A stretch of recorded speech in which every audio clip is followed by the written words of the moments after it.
Hello everyone and welcome to Why Everything is Bad Actually, a podcast where we explore the horrible and horrendous aspects that are ever present in all of human history. I'm your host, Dave Preston, and I'm joined today, as always, by my good friend Jack Woods. Hi. How you doing, Jack? Yeah, not so bad. Good. Jack, we're both massive car nerds, aren't we? Yes. We've talked a little bit about cars on the show before. A little bit. We're going to talk a little bit more about cars again today. Oh, You'll be yeah. pleased to know this. Like a good car. It's related to the automotive world. Hopefully, it might be a little bit less heavy and depressing than our last episode as well. Just a little bit, though, not completely. Just a little bit. Okay. So, if I say Italian cars, what's the first things that pop into your head when I say Italian cars, Jack? It's got to be a Ferrari. Ferrari, Yes, yeah, everyone loves a Lamborghini, Ferrari. yeah. Everyone thinks, yeah. What about affordable cars, though? Ooh. Italians need them, right? Everyone needs them, cars, including Italians. It's kind of fundamentally important. So what about affordable Italian cars?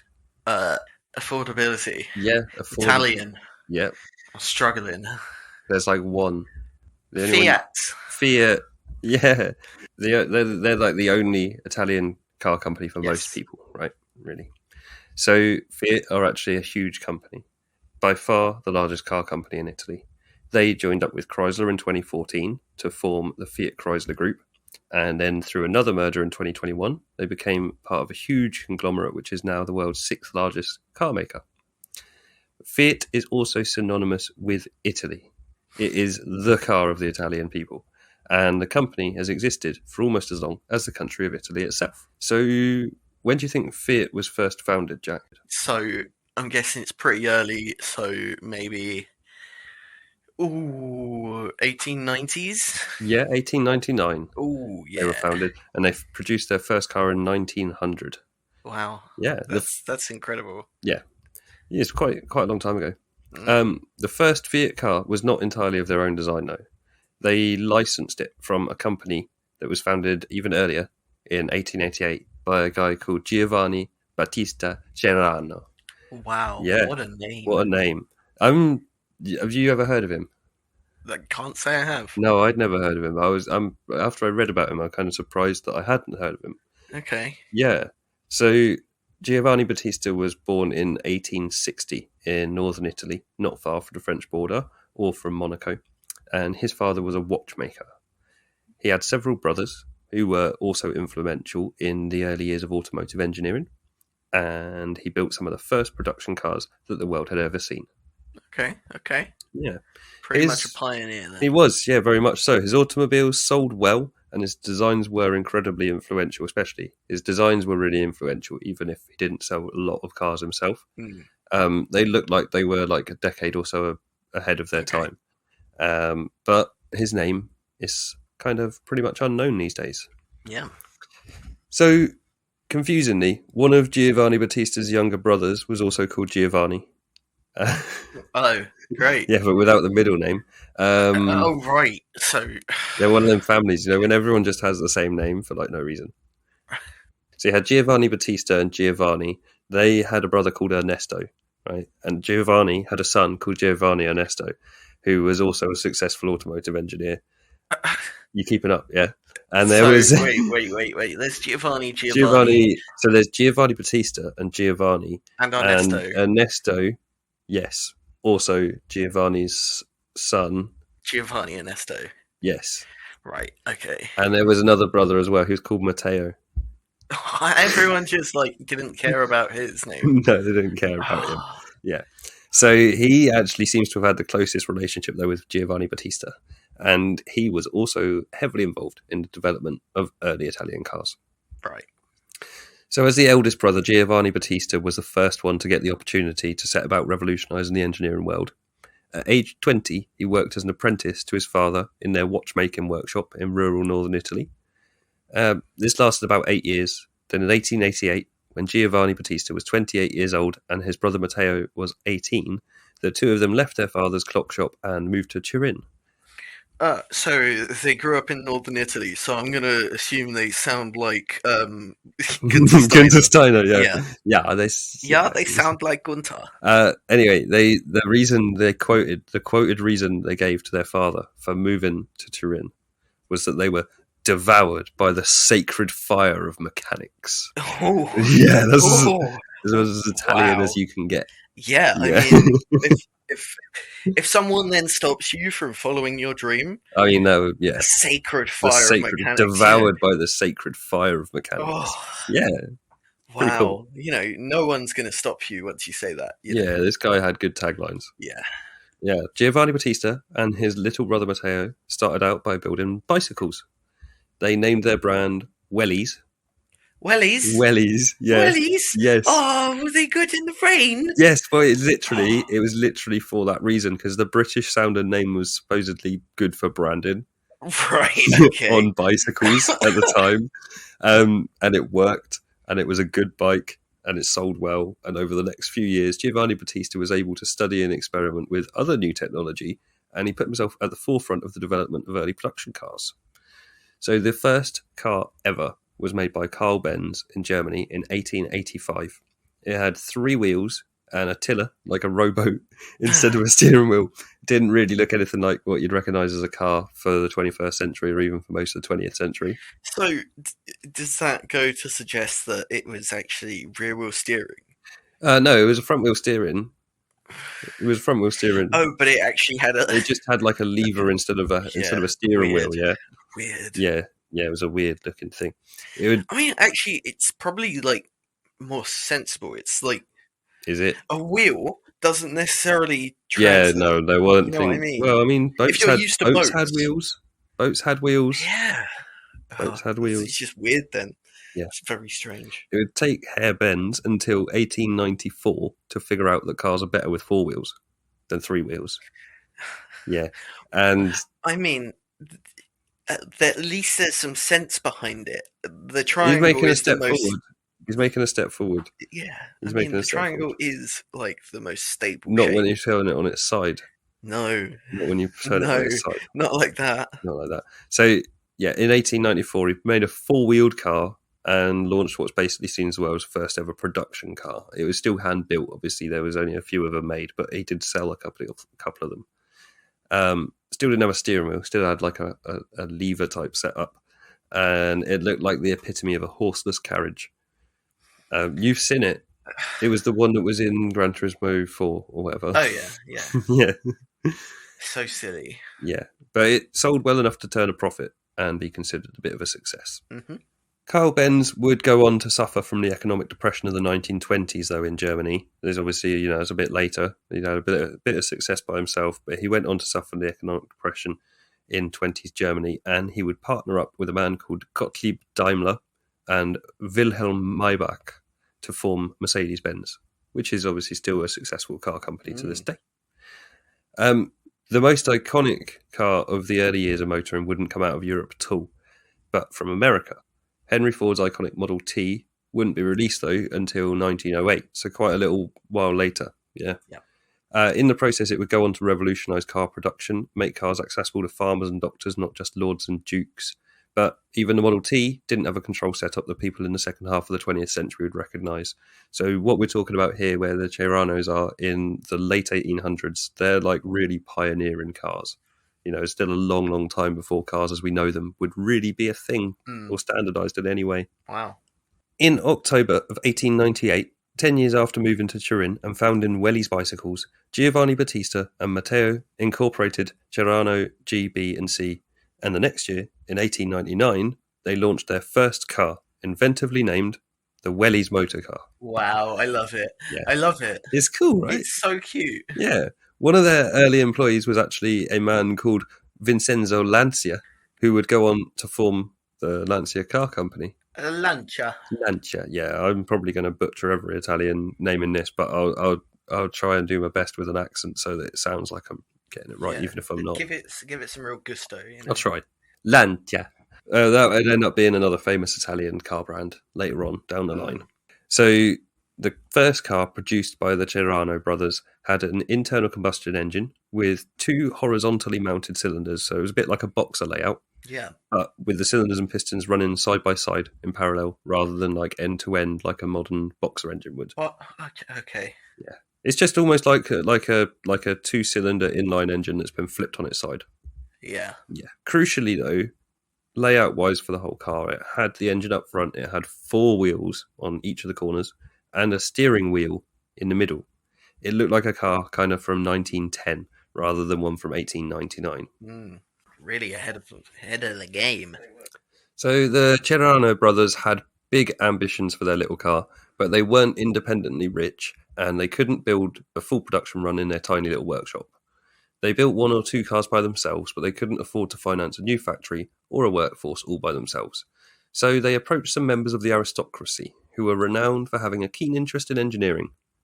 Unfortunately, like most common people through history who went into business with the aristocracy, the new cars didn't bear their name, and Giovanni Battista was immediately pushed into a non-executive role as a representative and sales agent for the new company, Fiat. Wow. Okay, so he's already been pushed aside. Yeah, so when I say they licensed their first car design, I mean they kind of stole it. Yeah. So this exploitation of his intellectual property and circumstance is probably why the Cerrano brothers are mostly forgotten about these days, but why most people around the world have seen a Fiat probably at some point or another in their life. So Giovanni Battista and Matteo left Fiat in 1901, and they immediately formed a new car company, Fratelli Cerrano. I don't know what went wrong, but in 1903, Matteo left Giovanni Battista to form a new company with a few of his own friends. This company was called Itala, and they made some of the best racing cars in the world pre-World War One, which was a thing. Yeah, pretty big. You might have heard of it. Yeah. The Itala race cars had some pretty advanced technology in their engines, especially. They had some kind of interesting setups going on, real technical stuff, and they were very successful in the early years of motorsport and Grand Prix racing. But after the First World War, the company was never able to pick up where it had left off, and it was bought out by a truck manufacturer in 1929, which I imagine was a little bit embarrassing. Yeah.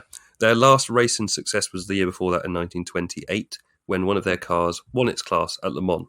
So they were fast. They were good race cars. Itala kept producing a few road cars under ownership of the truck company, but eventually, full circle, they were absorbed by Fiat in 1935. Really? Yes. Oh, wow. Okay. Yeah. Matteo. So it's all just Fiat. Yeah, it's all just Fiat. Matteo had also started another company in 1906 called SPA. So Itala, as I said, they were focused on performance, race cars, stuff like that. SPA was created to build much more utilitarian vehicles for the road, and they had some quite successful models before the First World War. So just, road cars that people with a little bit of money, but not, as I said, like doctors, people like that were some of the people that were buying cars early on that weren't the richest people. They were buying some of the earlier sort of more cheap, accessible cars. Yeah. During the First World War, Italy had a very unstable political system. The Prime Minister changed hands multiple times during the course of the 4-year-long war. They had initially entered the conflict with the main aims of solidifying the unification of Italy and stabilization of their nation through expansionism, which I just don't see the logic of. I don't see how that's supposed to work. It's because it doesn't. I know how we bring our people together. War! Well, I mean... It's a common thread. Yeah, it's happened throughout history, and it doesn't usually really work. No. Anyway, as inconsistent as the Italian political stance was during World War One, there was still nonetheless strong political pressure throughout to direct all manufacturing efforts towards military production.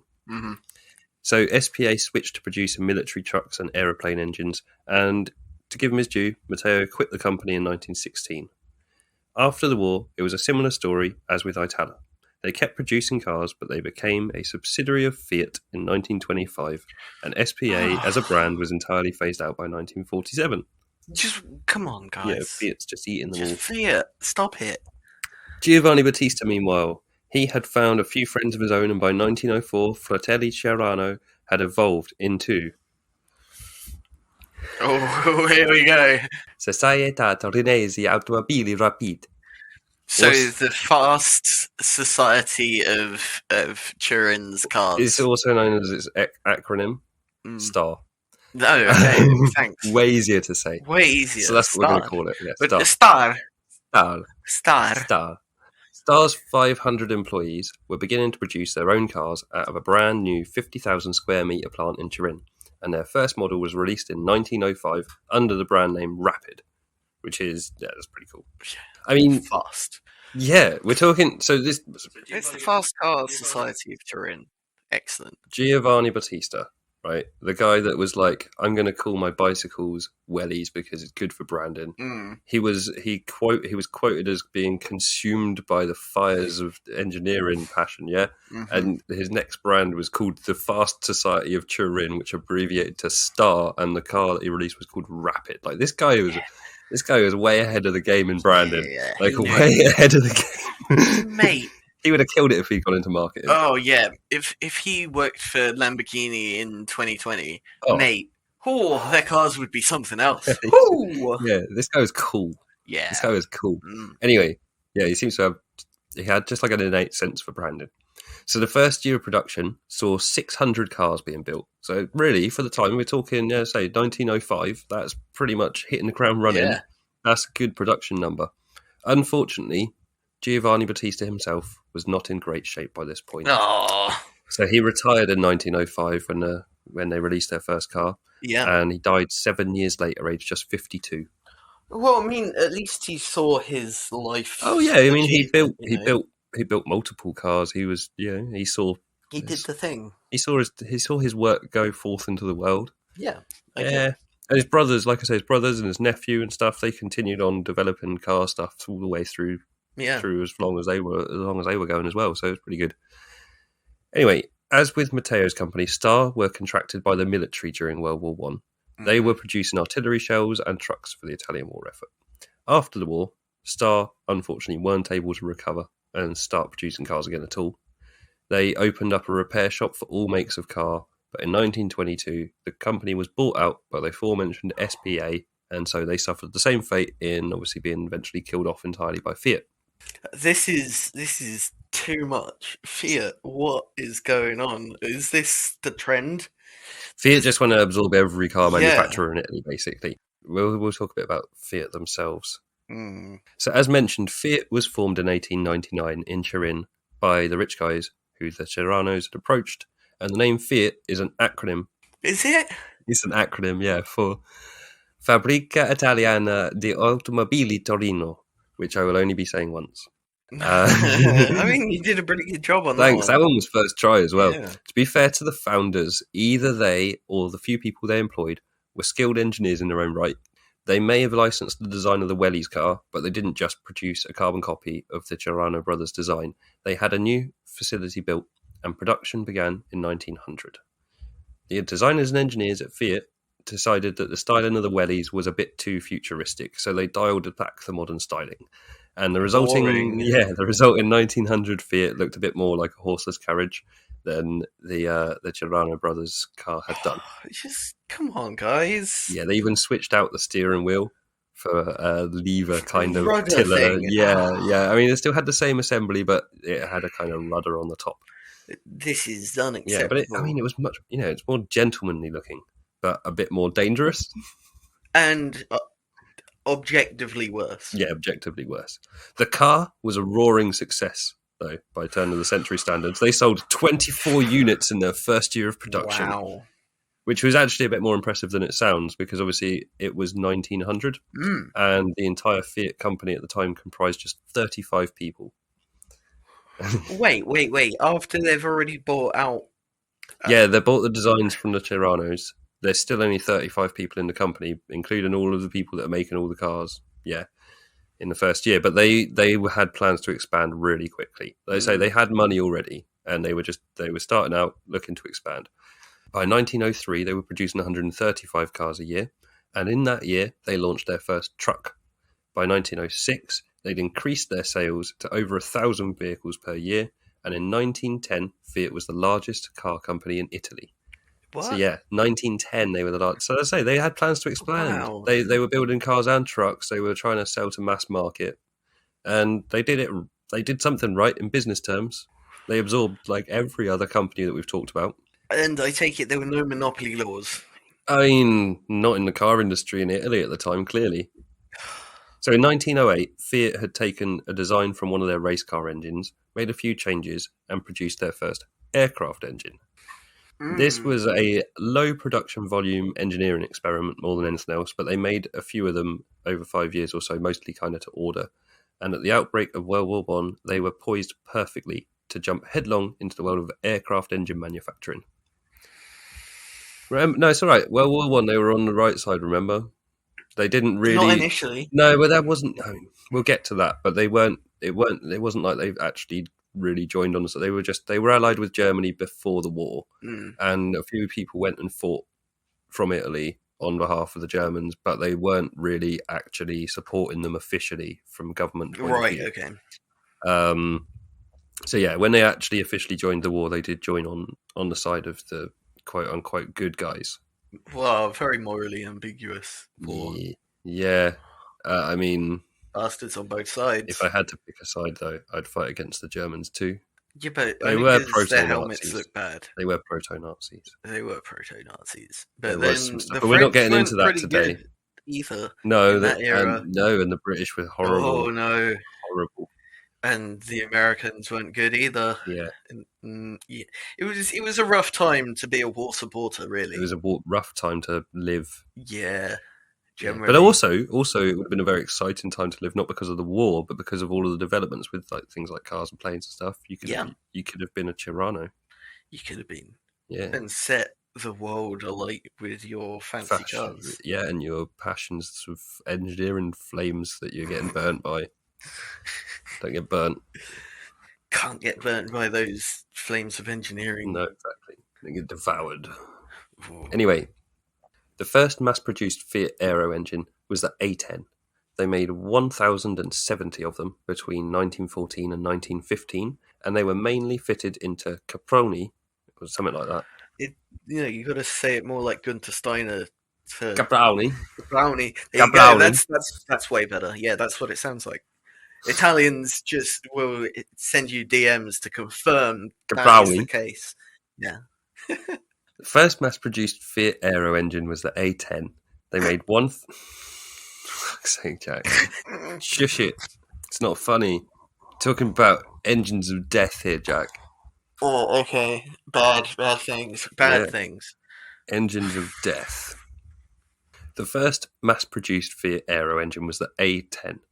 They made 1,070 of them between 1914 and 1915, and they were mainly fitted into Caproni heavy bomber biplanes, which was apparently a thing in 1915. Did you know that heavy bomber biplanes were a thing in 1915? Wait, in 1915 they were still firing pistols at each other? No, apparently they were also dropping bombs out of heavy bomber biplanes.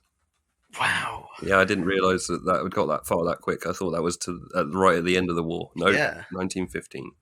So the engine was a success, and it was followed up by the A12 in 1916. The A12 was used in a wide variety of Italian warplanes, and Fiat were finding themselves so successful in the aeronautics industry that they decided to start producing whole airplanes.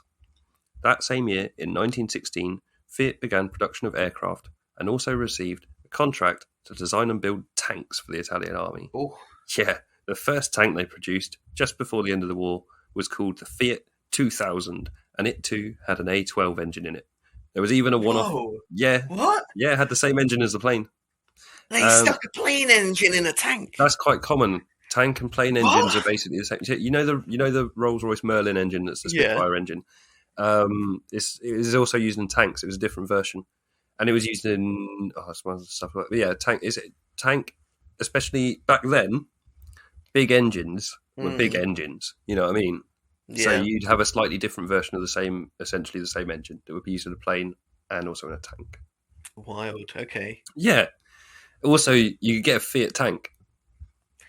Mate. You can buy myself a Fiat 2000. Nice. You can buy one now. You could easily get a Panda. They're pretty cheap. It's not basically a tank. It's not a tank. It's tiny and made of tin. You can squish it with your hand. Yeah, just like a World War I tank. Like a World War I tank. Anyway, the first tank they produced just before the end of the war was called the Fiat 2000, and it too had an A12 engine in it. Mm-hmm. There was even a one-off race car built in 1923 by a crazy man, which has an A12 in it. Yeah. This car exists to this day. You've probably seen a picture of it on the internet or a video of it on the internet. But it's one of those crazy like aero-engined race cars from the 1920s. Nice. Yeah, very cool. It's very cool. So we talked about the formation of Fiat, and now I'm going to talk a little bit about the formation of Italy itself. Right.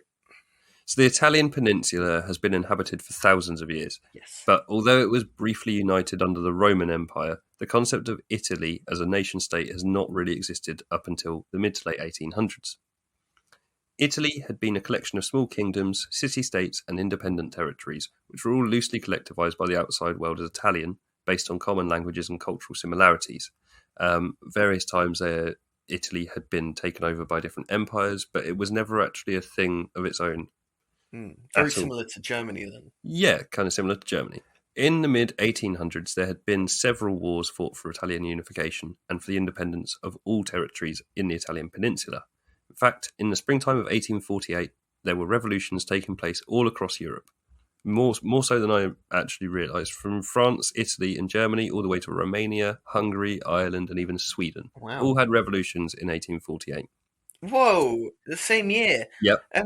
Wow. Yeah, all in the same year. It was called like the European Spring Revolution. Yeah, it was basically the equivalent of the Arab Spring of 2011, but happening in 1848 in Europe. So where just everywhere European had Spring. revolutions. Wow. Yeah. Wow. Yeah, it was like a domino effect. Yeah. So in 1848, Italy had managed to secure self-governance over large chunks of their peninsula, but it took until 1871 for the whole region to be united into one country. The Vatican City, by the way, wouldn't be established at all until 1929 as its own thing. Wow, okay. Yeah, so there was a time when the whole of Italy was a country without the Vatican City, little nation-state stuck in the middle of it. Thing. Yeah. Yep. City within a city. Yeah. Country within a city. Yeah. Even weirder. Yeah. The reason why they did that was because the Italian government and the Catholic Church hated each other. Mm-hmm. And they were just like, you know what? Fuck off over there. Do your thing. The culmination of Italian unification had happened through the late 1850s and early 1860s. The Second Italian War of Unification had seen the rise through the ranks of a man called Giuseppe Garibaldi. Garibaldi had gained an incredibly loyal following. Have you heard of him before? The name rings a bell. Yeah, he's a pretty famous dude. Yeah. He'd end up being really quite successful in his efforts generally. He did pretty well. Eventually, he was put under the command of King Victor Emmanuel II of Sardinia, who he was apparently a bit reluctant to accept the command of this man. But the two of them joined forces eventually and made a pretty serious power couple. They managed to achieve unification of almost all of Italy in 1860. So the only bits that were left ununified were Rome, which was under the control of French Emperor Napoleon III, and Venetia in the north, which is a region on the border. But Rome itself was... Yeah, Rome itself was controlled by Napoleon III. Yeah. Right, okay. Yeah, I didn't realise that either. Yeah. Sure. Venetia, as I say, is a region in the north of Italy, and that was under the control of the Austrians at the time. It's on the border with the Austrians. Right, okay. Through a very complicated series of referendums, backroom deals, and political manoeuvring, King Victor Emmanuel II of Sardinia was appointed as the new head of state and the King of Italy in 1861. So that was the first King of Italy. That hadn't been a thing before, because Italy hadn't been a country before. Yeah, so it was the King of Sardinia. It was the King of Sardinia came and took the throne. But he'd helped fight with Giuseppe Garibaldi late on in the unification process. It's really complicated. I did a bit of reading about Italian politics, and it's incredibly complicated. There's so many people that come and go in short spans of time. It's also really weird because Sardinia was one of the first, the Roman Empire, that was their first major conquest, was Sardinia.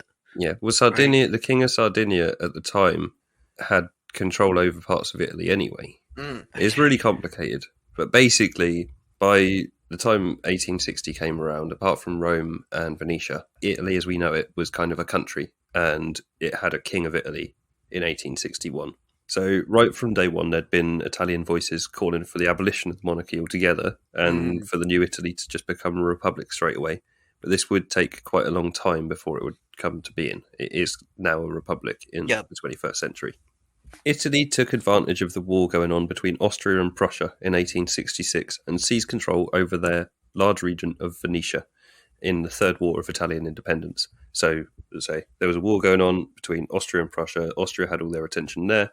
And so they were like, right, this is our opportunity. Let's take back Venetia. And then in 1867, following this success, Garibaldi mounted an attack on Rome, but he was beaten back by the French forces of Napoleon III. However, in 1870, it was Napoleon's turn to have a fight with the Prussians, and he immediately withdrew all of his forces from Rome to assist with his war with Prussia, which was much more important. So the Italians just took Rome straight away. Yeah. The official date for the anniversary of Italian unification is observed these days as the 17th of March 1861, the date that the Kingdom of Italy was officially established. But it wasn't until July of 1871 that the capital city was moved from Florence to Rome, once Rome was actually a part of Italy again. And the Italy that we really kind of know today was consolidated into a single country. Because before that, their biggest city, Rome, wasn't part of Italy.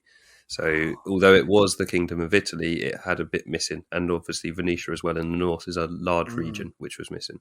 But yeah, it was a thing properly in 1871, but they celebrate their anniversary as 1861, which is understandable because it was when sort of 99% of the country was there. Yeah.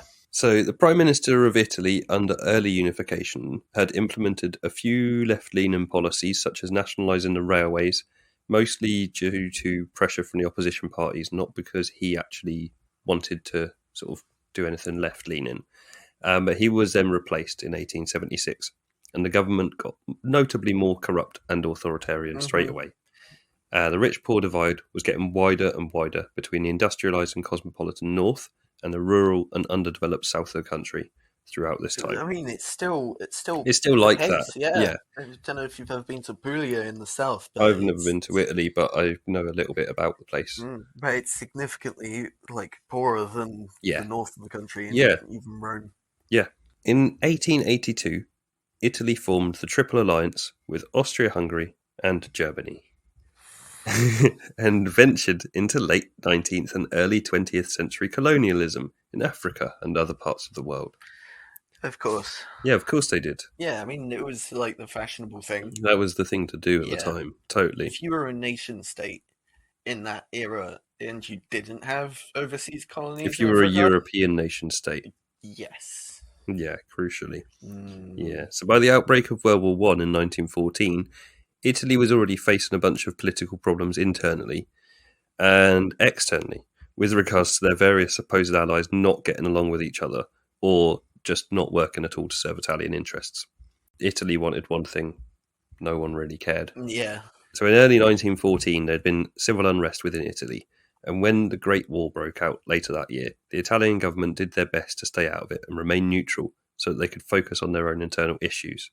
Many Italian people, however, were pro-war, and in fact some relatives of national hero Giuseppe Garibaldi had already volunteered to fight in France and had been killed on the battlefield, which only fueled the arguments both for and against the Italian entry into World War I.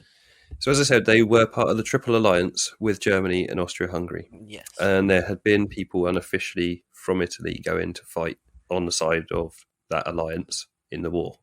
But that wasn't the side of the war they came in on. Eventually, when political pressure mounted to a point where Italy had to enter the war, driven by the press, notably, from nationalist newspapers, such as the one published by future dictator of Italy, the Daily Mail. No? Is that not what it's called? That's not what I was saying. Oh. No. The Daily Mail. No, Benito Mussolini was one of those who published. Of course he was. Yes. So, as mentioned earlier, although some Italian people have been fighting on behalf of Germany, when Italy officially entered the war in 1915, they were on the side of Britain and France and not on the side of their former Triple Alliance. So this didn't do them a lot of political good with their former friends. Didn't put them in great standing. Italy was looking to regain territories held by Austria-Hungary at the time when they entered the war. And they formed a secret Pact of London with the British, French and Russians on the 26th of April 1915. The Italian military would perform very poorly in World War I and would see themselves beaten back a long way into their own territory. So they didn't make territorial gains, they actually made losses during the course of the war. I mean, wasn't there 15 battles of the River Isonzo? Oh, there was a lot. Yeah, they just fought over the same land over and over and over again. Yeah. So they didn't have a very good foot to stand on when the war finally drew to a close in November 1918, and Italy was very disappointed and angry with how little power they had in the negotiations for how to draw the new borders of Europe in the wake of World War One, and they were very unhappy with their lack of territorial acquisition as a result. It was actually because they'd been fighting on the side that had won, it was very fair to them, considering that they'd been beaten back to within their territory quite considerably. Like, where they were fighting at the end of the war was further into their territory than where the lines were drawn by quite a bit. They were quite generous historically, but that wasn't good enough because the aim of the war for the Italians going into it had been to expand their territory. Yep. The way that the politicians in Italy felt after this helped with the rise of nationalism and fascism in Italian culture and politics during the time period. So Mussolini formed the National Fascist Party in 1921, around about the same time as the Nazi Party were becoming a thing and getting into their stride in Germany. And in 1922, the fascists were gaining more and more popular support and had amassed enough political leverage that during a general workers' strike, they marched on the government in Rome and deposed the prime minister. It's quite a big. It was like, you know, during a mass movement of the working class. Yes, they took advantage of the fact that people weren't around. Fucking fascists. Yeah. So King Victor Emmanuel III invited Benito Mussolini to form a government and become Prime Minister of Italy on Halloween of 1922. Ooh, spooky! Yeah. So, yeah, basically, King Victor Emmanuel III said, fascism. Wonderful. Fascism in Italy was, of course, deeply rooted in nationalism and also in a belief that modern Italy was somehow the rightful heir to the ancient empire of Rome, which, as we discussed, Italy as a concept wasn't a thing any time for like a long, long time. And the centre of Rome wasn't even in Italy for a lot of the time that the Roman Empire existed. Most of modern Europe has some sort of claim to being the heir to the Roman Empire. Yeah. Basically, everyone has a version of that story. It was part of their national heritage. Yeah. The Russians have that part. I mean, the Tsar comes from Caesar. For a long, long time, the Roman Empire wasn't ruled from Rome. It was ruled from Constantinople, which is now Turkey. Yeah, in Turkey. So are the Turkish the rightful heirs? Well, exactly. What about Germany when they were the Holy Roman Empire? Yeah, exactly. You know, does that make them? You know. Anyway, it doesn't matter. Italian fascists of the time believed that they were the heirs of the Roman Empire and that they should control and have power over all of the territory that the Roman Empire had once held. So they pushed hard for overseas expansionism and Italian dominance over anywhere they could get their hands on. They basically wanted to make themselves a preeminent power in the Mediterranean region and then in Europe generally. Mussolini truly believed that international relations should be treated as a competition of social Darwinism, and he believed that Italy should grow to dominate over the Mediterranean region. The guy needs to read more Kropotkin because, like, social Darwinism is a load of nonsense anyway. Yes, but that's how he felt. So over the first 5 years of Mussolini's reign, he had managed to consolidate his power, creating a one-party authoritarian state with himself as the dictator.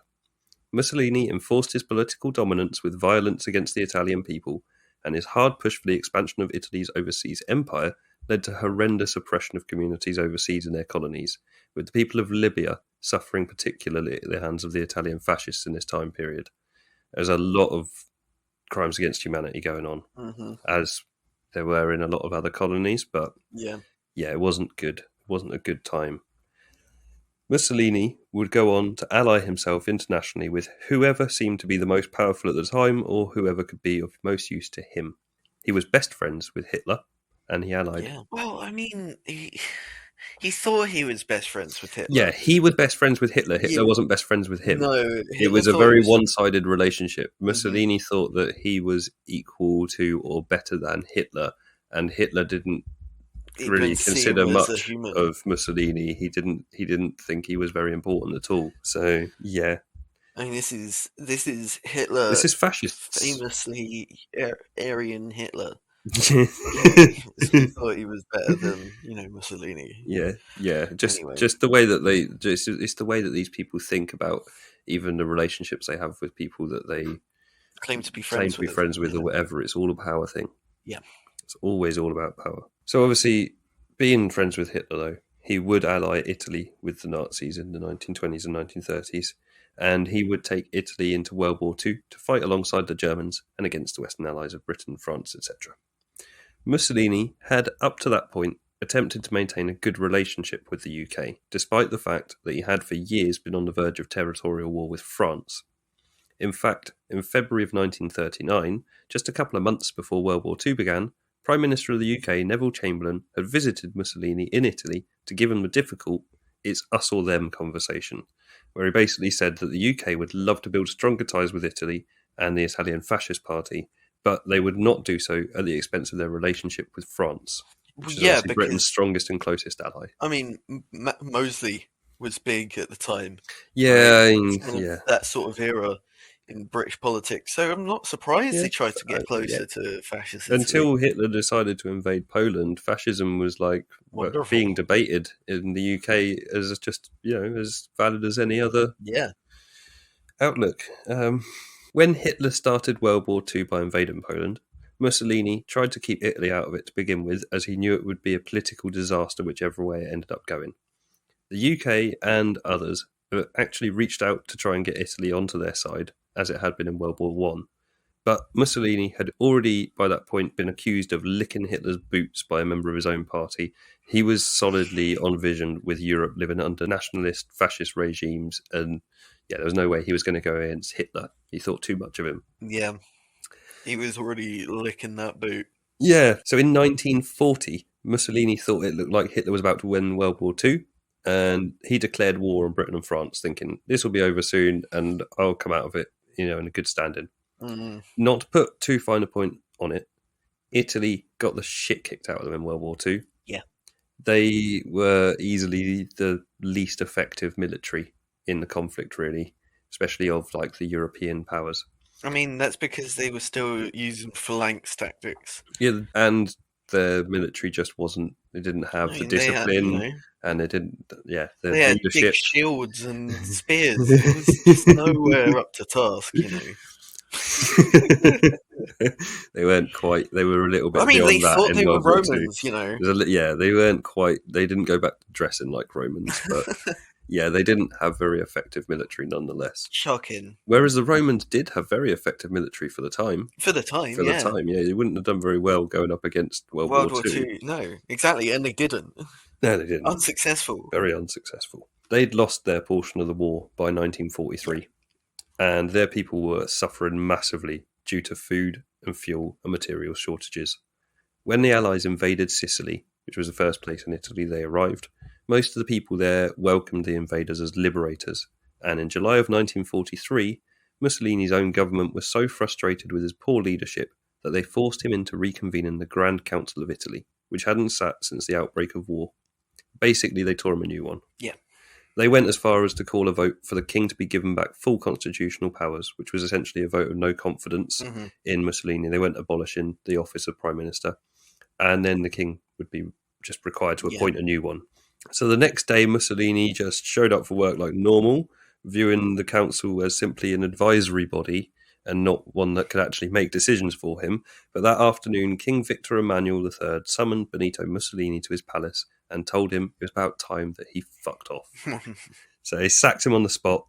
The premiership of the Italian government was then temporarily given to a military commander, a marshal called Pietro Badoglio, who led the country while they tried to figure out the mess that they were in. So that seems sensible. Just hand your entire government over to a junta, basically, or a junta, if you want to.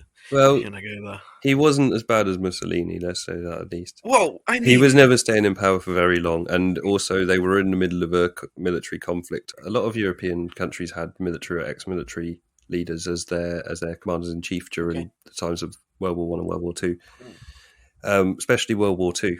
A lot of ex-military people that had been involved in World War I, especially, became high-ranking political people during World War II, and then either left office or were voted out of office almost immediately afterwards, famously like Winston Churchill, who'd been heavily involved in World War One.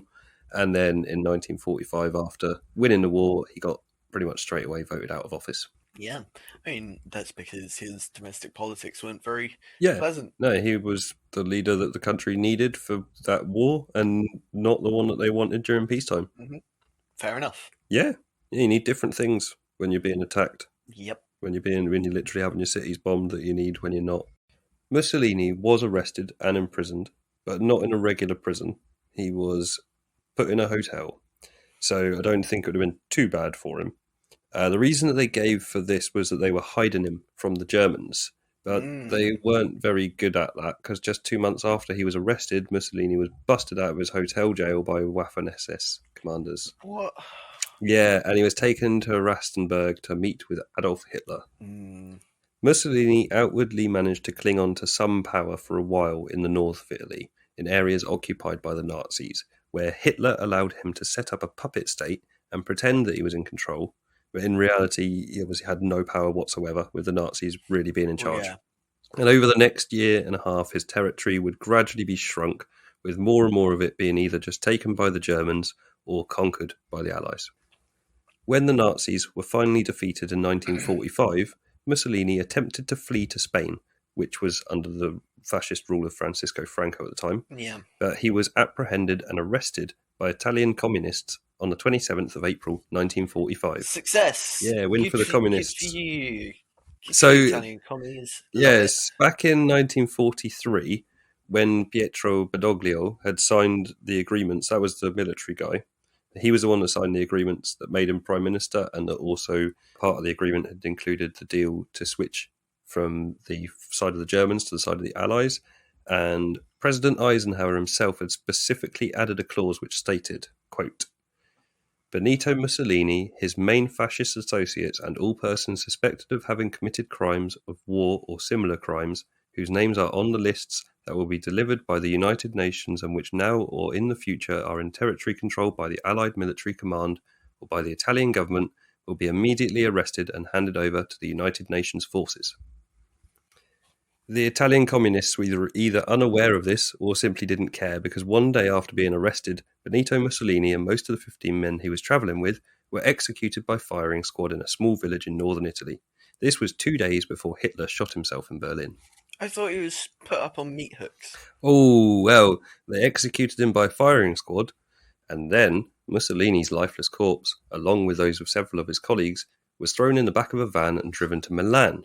He was then chucked out on the dirt in a piazza, and the locals came to kick his corpse and spit on it. Nice. Once everyone had released a sufficient volume of bodily fluids onto Benito Mussolini's dead body, he and his buddies were strung up by their ankles from the canopy of an Esso petrol station.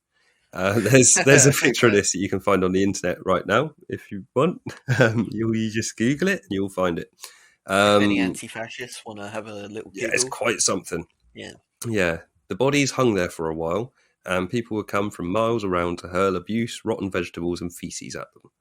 Some of Mussolini's closest political allies, including one who had called Mussolini a living god, were brought to the square and shown the decaying corpse before they too were executed and then just hung up next to it. Yeah, sounds good. After a while, people got fed up with the smell, or the corpse's ankles rotted off or something, and Mussolini was buried in an unmarked grave. That's what he deserved. Unfortunately, Rest in piss. Unfortunately, though, a few months later, some fascists dug him up and stole him, and they took his remains in order to try to honour him. Now, the way that they managed to honour him was by stuffing him into a trunk and continually carting him around for a few months. But after a few months, his rotting remains were recovered. The new Italian government, though, unfortunately, felt that they needed to give some concessions to the fascists to maintain stability in their parliament and in the country, and they had him buried in a crypt with adornments and a large stylized marble bust of himself above his tomb. Fuck off. Yeah. No concessions to the fascists. He was the one that had the fascist party headquarters was quite something. Yeah, I bet. The big building, it literally had a big 3D image of his face sticking out from the front of the building, and it had the word "Si" written all over it, which just means yes in Italian. Yeah. It's really, Google that as well if you can. Like, it's really interesting, that building. That's horrendous. Bloody just cult of personality. It's the most bullshit. terrifying George Orwell looking building that actually ever existed in real life. Yeah, look it up because I want a sip of this water anyway. Just look up Mussolini's headquarters. It's like something from a Bond villain, early Bond villain. Headquarters. Oh, wow, that's weird. You wouldn't have thought it was real if you didn't know it was real. Yeah, that's quite impressive. I feel like that should be part of the cover art for the episode. Maybe. Within a year of Mussolini's deposition, Badoglio had been replaced as the Prime Minister of Italy, and the newly appointed Premier was a definite improvement from the previous 2 decades of fascist rule. He was called Ivano Bonomi, and had... Say that 3 times fast. Ivano Bonomi, Ivano Bonomi, Ivano Bonomi. Wonderful. And he had previously been Prime Minister, briefly, in late 1921. It had actually been his government which had initially collapsed to the fascists in 1922. So yeah, perfect. Put him in charge. Bonomi had subsequently withdrawn from politics when the fascists had seized power, but he'd actually joined an anti-fascist movement in 1940 while Mussolini was still in power. Okay. So yeah, they put him in power. He was only the Prime Minister for around a year, but he did manage to pass quite a lot of political reforms, bringing Italy away from fascism and a bit closer towards social democracy, which was a good thing at the time, because they were very much in fascism. Bad. Yeah, bad. It was decided in 1944 that King Victor Emmanuel III's ties to Mussolini had been too strong for him to remain as the head of state, and the government tried to force him to abdicate. Mm-hmm. He managed to cling on till 1946, when he finally ceded power to the Crown Prince Umberto, which is a fantastic name. Strong name, that Umberto. It's also a classic Italian name. Oh, yeah. Unfortunately for King Umberto II, his reign would only last for 34 days, as the government was already in the process of hosting a referendum on abolishing the monarchy altogether and becoming a republic. Oh, good for them. Yeah, he didn't know about it, though. Yeah, he was kept really out of the process until the last minute. And he was looking forward to being king, and then they were like, nah, nobody wants you. That's the only correct way to have a monarchy, is to have it only to get rid of it. Italy was very much split between the royalists in the south and republicans in the north. It was a very north-south divide during the referendum, but the northern republicans won out, and the king was kicked out of his palace on the 13th of June 1946. He didn't take it very well at all. And he left the country, moving to Lisbon, Portugal, and never returning to the Italian peninsula, as far as I'm aware. Wow. Yeah. What a spoiled little brat. Yeah. Prime Minister Bonomi had been succeeded in 1945 by Ferruccio Parri, who had previously been an anti-fascist militant. Yes. Don't get too familiar with him, though, because he was only Prime Minister for a few months. What? Yeah. Parri was succeeded by Alcide de Gasperi. I'm only saying that once as well, if I can help it, in 1945. He would remain Prime Minister until 1953. Okay, what was he like? He set a milestone for length of tenure by an Italian Prime Minister at the time, for one thing. He had also opposed fascism earlier in his career. He had actually been imprisoned for 4 years in the late 1920s for his anti-fascist action. Yeah. And he had formed the Christian Democracy Party during World War II, when this act alone was still illegal. During his time in office, he would lead 8 governments and see Italy transform from a monarchy to a republic. And yes, so there you get to the Christian Democrats. Yeah, the Christian Democrats. Not all great. No. But the start of it started out with good intentions, and then it changed and got corrupted, unfortunately, as time went on. But we're not going to go too far down the line, because I'm not going to go into all of Italian history today. So we're getting back to the history of Fiat during this time period. Yes, back to Fiat. Back to Fiat. After the First World War had drawn to its bloody conclusion at the end of 1918, Fiat went back to producing cars, but they also continued production of aircraft, now venturing into the new and quickly expanding industry of commercial air travel. This expansion continued at unprecedented rates, and by 1925, Fiat controlled 87% of the Italian car industry. So when you ask me if there were monopoly laws, I don't think there were. No, because 87% is a lot. And that was in 1925. Wow. They revolutionised the car sales game in 1928, when they included insurance within the ticket price of a new Fiat 509. They were the first company to do that. You know, That's like I say, they were innovative in lots of different little ways, and it all helped. But only because they had swallowed all of the competition. All of the competition. Yeah, all of it. As soon as the Second World War was declared, Fiat went back to producing military vehicles, tanks, and aircraft, Bastards. including single-seater fighter planes and bombers used to target cities and civilians. The Italian fascists were in power until 1943, remember? So all of the thousands upon thousands of these Fiat vehicles were adorned with Nazi swastikas. What?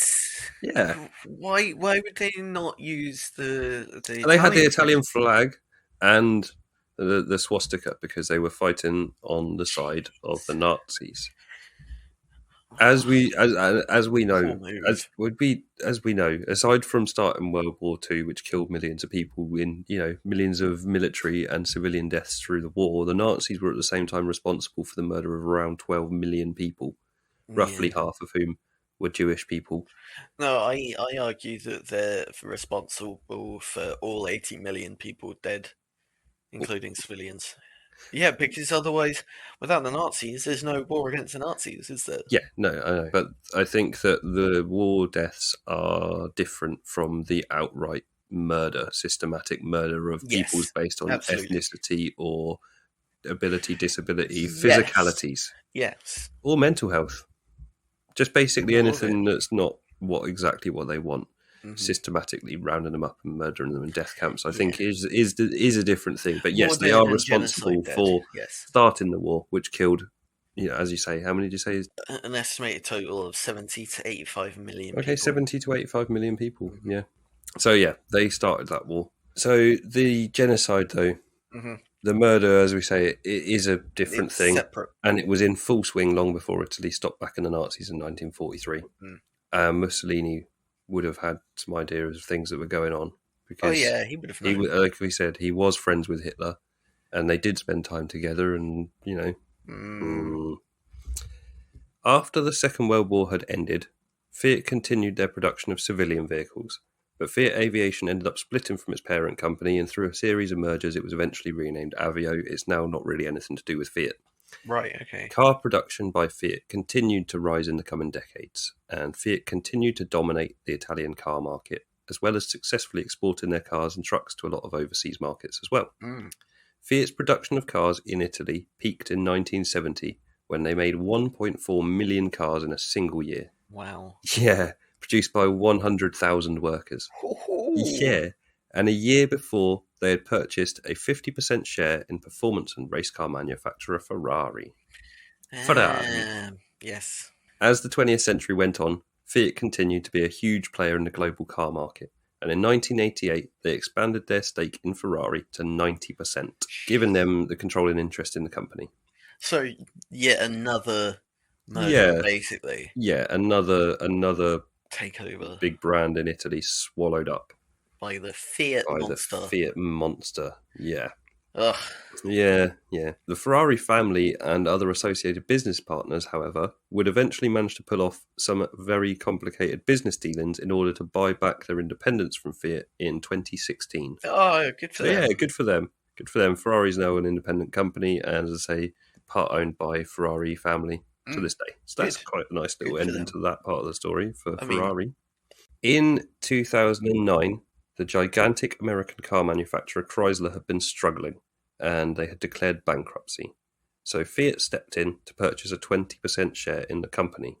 This led to them doing the same thing as they did with Ferrari, gradually acquiring more and more of the company, and a merger in 2014 happened, created Fiat Chrysler Group, which was at the time the world's 8th largest car manufacturer, coming in only behind the likes of Toyota, Volkswagen, General Motors, and Ford, and Hyundai. Of course. Yeah.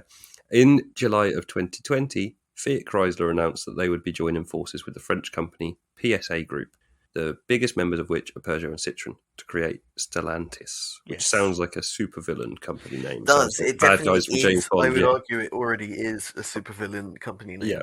Stellantis. This happened in January of 2021. It's pretty recently. Yeah. And Stellantis is now the 6th largest automotive manufacturer in the world.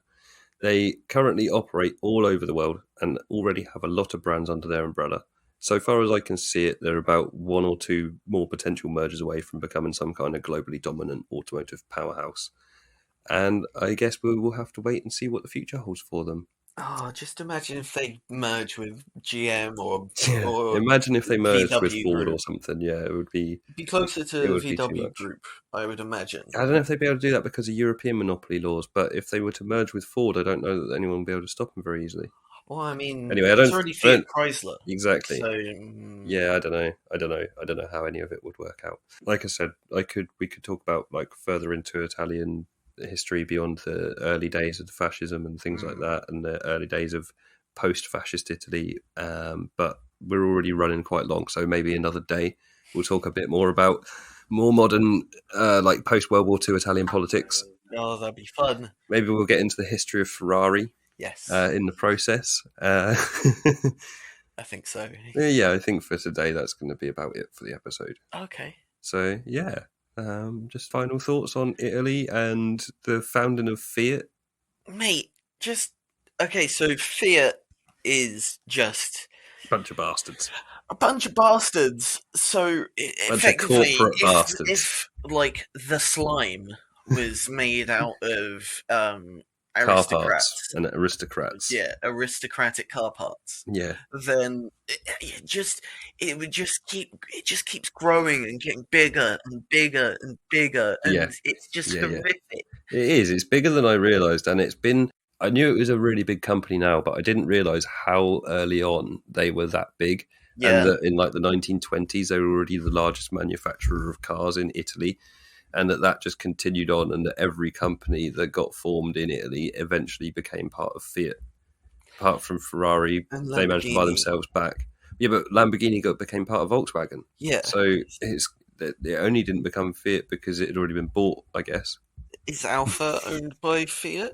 Um, Alfa was part of Ferrari, mm, and then Fiat bought 90% of yeah. Ferrari, and then And when Ferrari bought itself back, they but didn't left buy. Yeah, they didn't buy Alfa Alfa. Romeo because Yeah. when Ferrari bought themselves back, they actually kind of created a new company and bought all the intellectual property. Yeah, It was very complicated, but yeah, I think so. Yeah, I think Alfa Romeo is still part of Fiat in that case.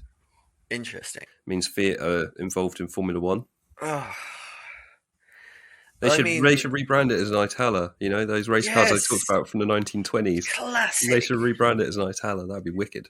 Yes. Or as a Rapid, a Star Rapid. Oh, Star Rapid. I'd buy a Star Rapid if I was buying Oh a new no, car. mate. Especially You if it was a couldn't beautiful afford a Italian Star car. Rapid. I couldn't afford it. No, but you know, if I was to win the lottery, how about them Fiat planes and tanks with Nazi swastikas on the side?